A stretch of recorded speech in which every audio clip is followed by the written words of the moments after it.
Good morning students. Welcome back to another video tutorial.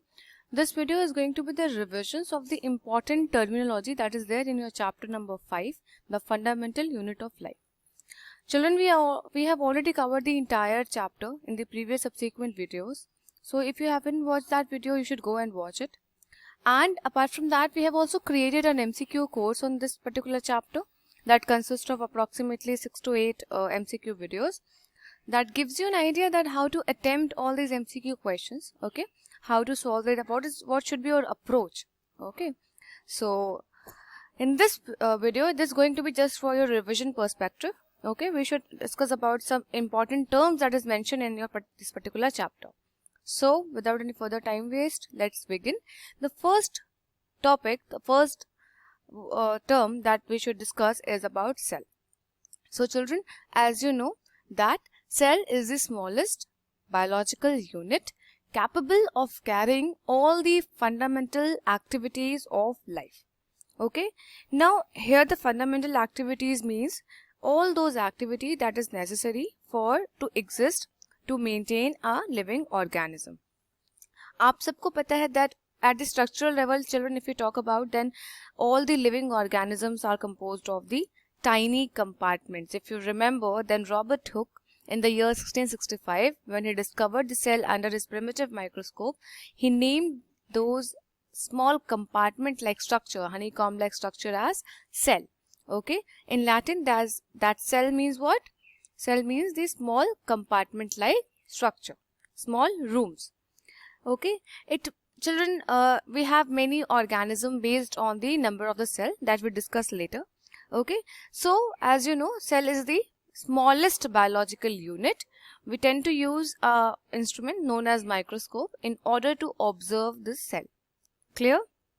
And each and every cell, okay, it's like whether in the case of unicellular or whether in the case of multicellular, children, is capable of performing all the essential activities. And that is the reason a cell, if we talk about the three important points, then the first point should be that it is the structural and functional unit.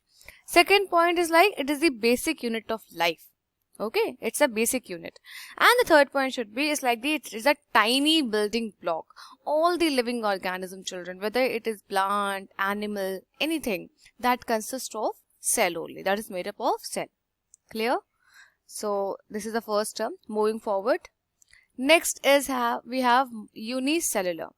So uni, the term over here, uni means what? That is one. Cellular means what? Cell. So the organism with single cell. Example you know very well. Example like bacteria, amoeba, chlamydomonas, paramecium, euglena. Okay. So unicellular means what? These are the organisms that consist of only one cell. जो सिर्फ एक cell से बने होते हैं. इनकी body सिर्फ एक सेल से बनी है. And these one celled organisms are capable of performing all the essential life activities. इनका सिंगल सेल का बना होना ही, ये सिंगल सेल के होते हैं, फिर भी ये एक सेल से अपनी सारी लाइफ एक्टिविटी को अच्छे से परफॉर्म कर पाते हैं.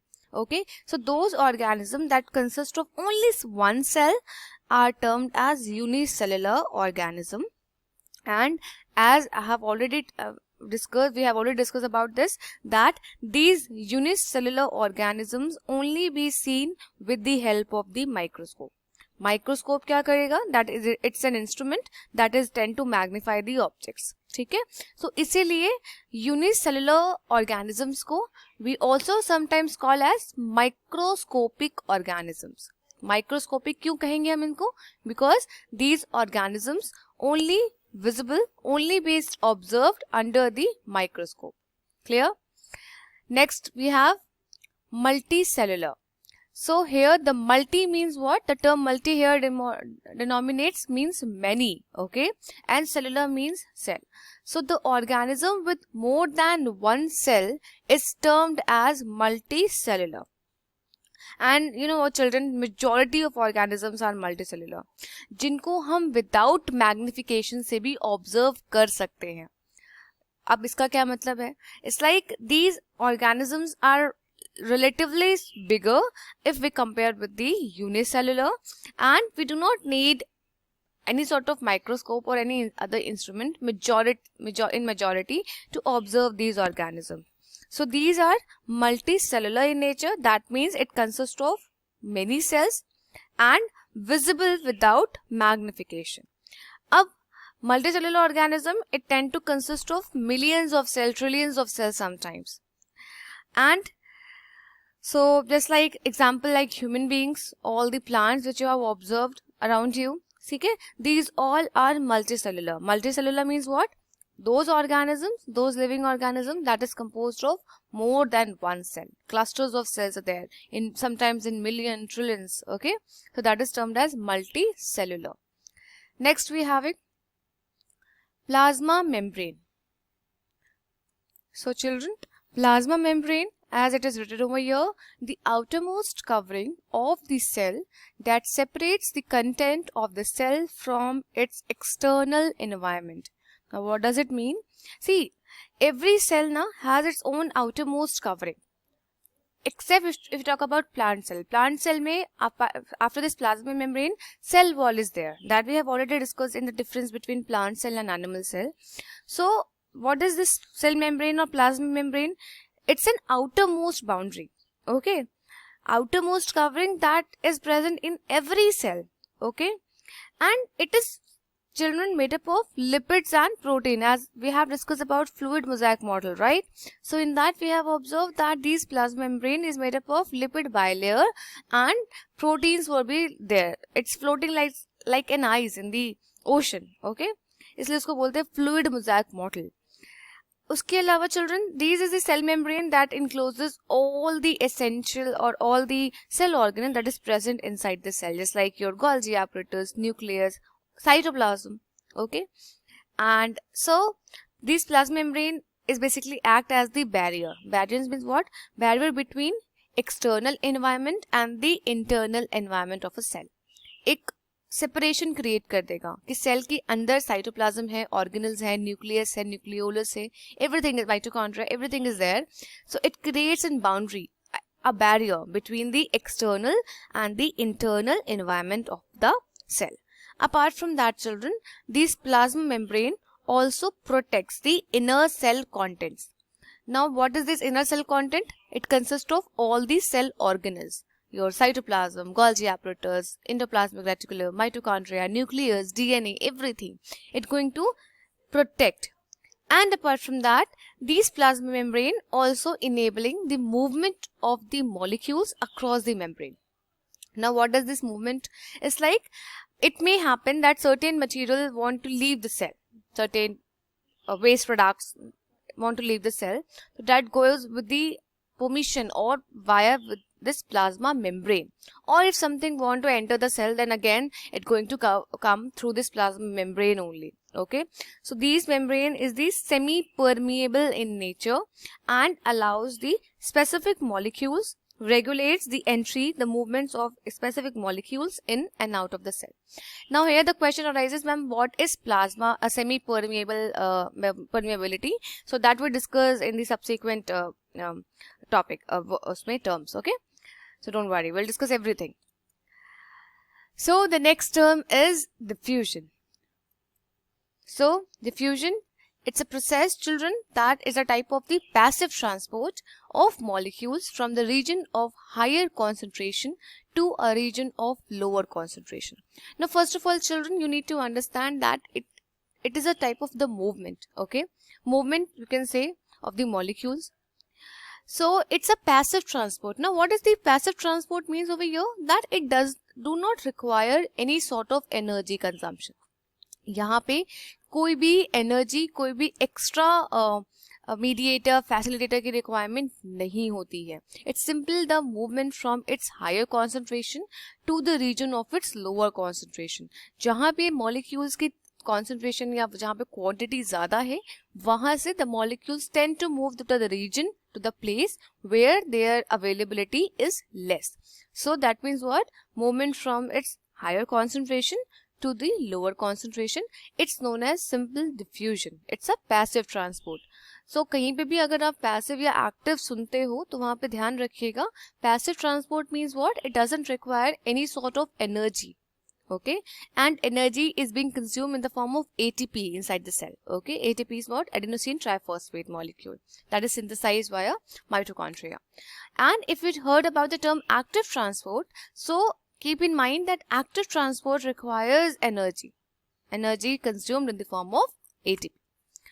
Moving further, we have next term, cell wall.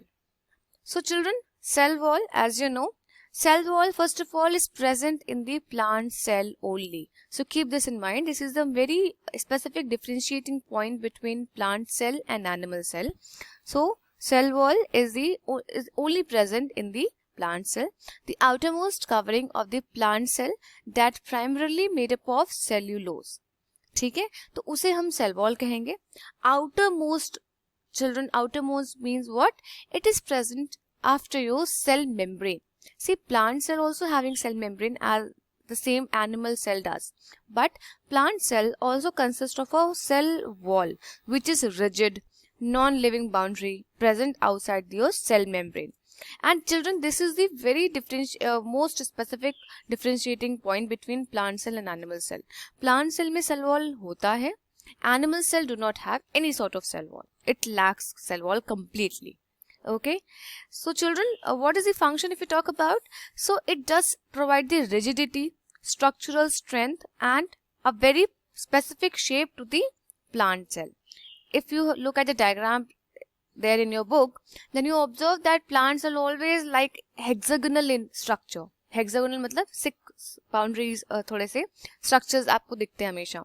That is like this animal plant cell enabling the make the structure a definite shape, provide the cell a definite shape. Okay, and it also helps the movement of molecules across it. Okay, that which molecule tend to leave the cell or which molecule enter the cell. So all this activity is also being regulated via this cell wall in the case of the plant cell. Now children, one thing more, that is consist of primarily made up of cellulose. See, plant cell is made up of cellulose. मैंने आपको exception बताया था, if you remember, that animal fungi का जो cell wall है, that is made up of chitin. Okay, so most often, or we can say almost, or so this plant cell wall is made up of cellulose, but we have also observed the exception, just like where pectin is being present, just like in the case of collenchyma. In the case of sclerenchyma, lignin is being present. In the case of cork cells, suberin deposition is being there. Okay, so all these things we have already covered. So primarily it is made up of cellulose. Okay, but it's like in the case of sclerenchymatous cell wall, in the case of collenchymatous, so different composition also being observed, or deposition of certain substances just like lignin, suberin also being observed. Clear? So this is all about. Next we have plasmolysis. So plasmolysis, it is a shrinkage of the content of the cell away from the cell wall, and this phenomena is termed as plasmolysis. Now, first of all, you need to understand that what is shrinkage. So, children, first of all, you need to understand that what is shrinkage. ठीक है, shrinkage का मतलब क्या होता है? हिंदी में अगर इसकी बात करें, so contraction of the cell contents. Cell wall से cell content थोड़ी सी contract कर जाएंगी. If what happened, plasmolysis कब होगा? It only happen, it's like children, when we place the cell in the hypertonic solution. Hypertonic solution means what? That the solution in which the cell is placed is more concentrated. So what will happen? Exosmosis occur. Exosmosis means what? Exo means what? Out. Osmosis means what? Movement. Outward movement of the cell contents or the protoplasm. So this, what does that lead? It leads the shrinkage or the decrease in the protoplasm content, reduce the cell membrane, plasma membrane. So all these conditions, what happened, that cell going to be shrink, all the contents going to be shrink because the exosmosis process taking place when we place the cell in the hypertonic solution. So this condition or this phenomena is termed as plasmolysis. So keep this in mind. Next we have, okay children, so in this video we covered till this plasmolysis. In the next video we'll cover the remaining topics, okay, remaining terminology. So thank you so much. In the case any doubt, you can ask in the comment section. Thank you so much.